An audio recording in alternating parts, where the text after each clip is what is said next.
Jack Farrell is on the cover of this month's February City Business, and it is a very impressive cover. I will read to you what it says.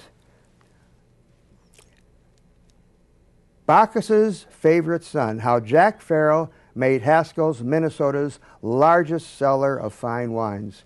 Congratulations. Thank you, Roland. You know, it's never ever too old to be a cover boy.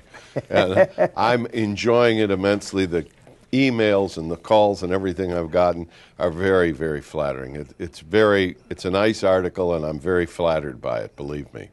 I note that you are wearing, in the cover, a vest, a very handsome vest, and you're wearing a vest here today, which is sort of your signature lifestyle. Well, yeah, I wear vests a lot because I'm sloppy, and it protects my shirts, and that's why I wear bow ties all the time. When ties, to tell you how long I'm wearing bow ties, when ties went to $15, I thought, I wreck more ties with soup stains. I'll wear a bow tie. You can wash the shirt. Well, I made a guarantee that you would provide sort of a basic.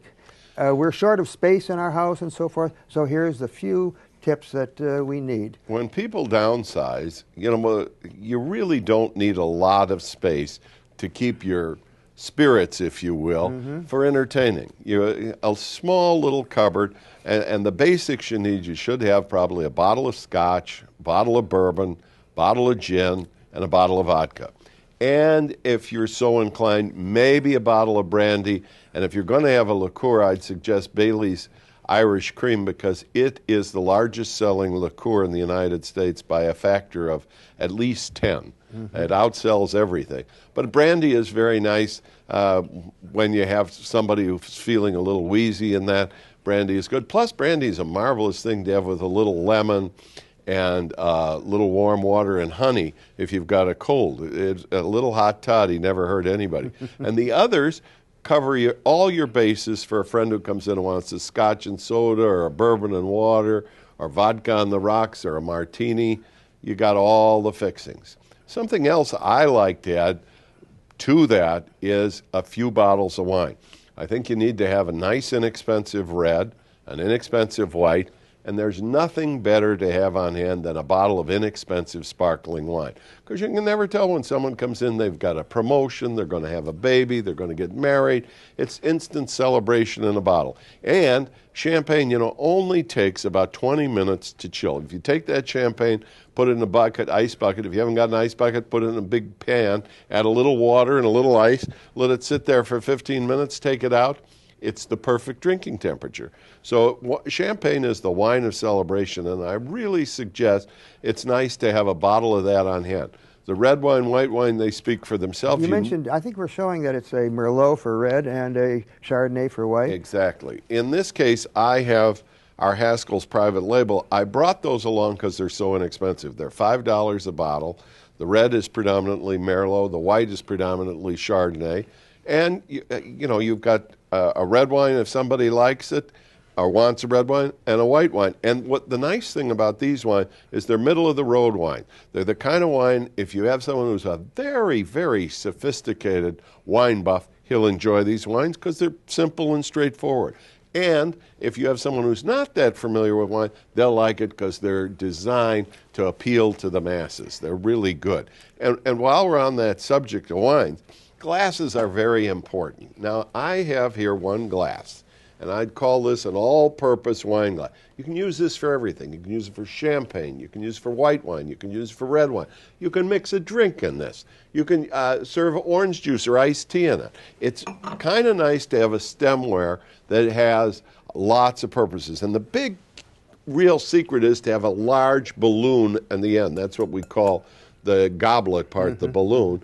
And that should be probably a minimum of 10 ounces. This one is 12 ounces, but that's a big one.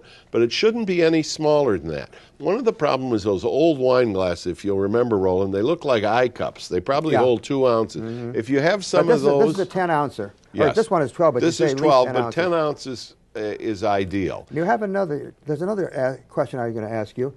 Okay, so the red wine is opened, and it's not completed. So that how many days can we keep it, and or how many days can we keep the white wine? I would say if you cork it back up, put the cork back in the bottle, you can keep it without a lot of deleterious effects for about 5 days.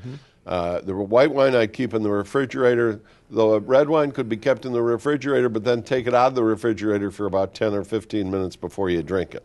And the refrigerator is a good place to keep it because it's dark and chilled. So they can both be kept in the refrigerator. White wine can stay outside in the room, but you could put it in the refrigerator. And like I say, about 5 days before you notice any deleterious effects on the white and the red. Now, oh, so about 5 days? 5 days each. Wine is sort of a forgiving thing. People forget that. And usually you have that wine drunk up in 5 days. I mean, okay, now these if you wanted to keep it longer, you've got to put it, the enemy of wine is air.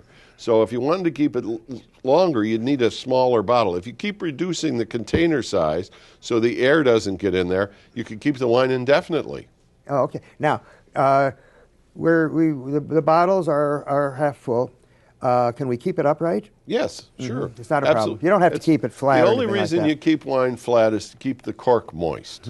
So if you have a screw top wine, you needn't even think about keeping that on its side. But the reason people serve wine on their sides and store it is you want to keep this cork as moist as possible, and the wine keeps it nice and moist. We talked once before, too, especially for seniors. I think it's very important that you have a corkscrew that you can operate. This was invented, it's called a scruple, and it was invented by a guy in Texas who specialized in oil bilge Can you do bits. this if you've got a lot of arthritis and so on? Yes, it's simple. Here, can go right through the paper. Look at here. Take this around like that. Oh. Just keep it going. Look at that. Anybody can do this. You can have the worst arthritis in the world, and that'll open up a bottle of wine. And the reason he invented that was because his wife was terribly arthritic. She particularly liked wine, and she couldn't open a bottle, and he invented this scruple for her. And with his vast experience of making these drill bits for oil wells, it's really smart. The worm, which is the circular part that I'm undoing right here on a corkscrew, in this particular corkscrew, it's Teflon coated. So it goes right into the cork like just another valuable tip from Jack Farrell. No problems whatsoever. Just the handiest thing in the world, Jack, the scruple. Thank you very, very much. A lot of valuable tips here today. We've been talking to Jack Farrell, artful speaker and also owner of Haskell's. Thank you.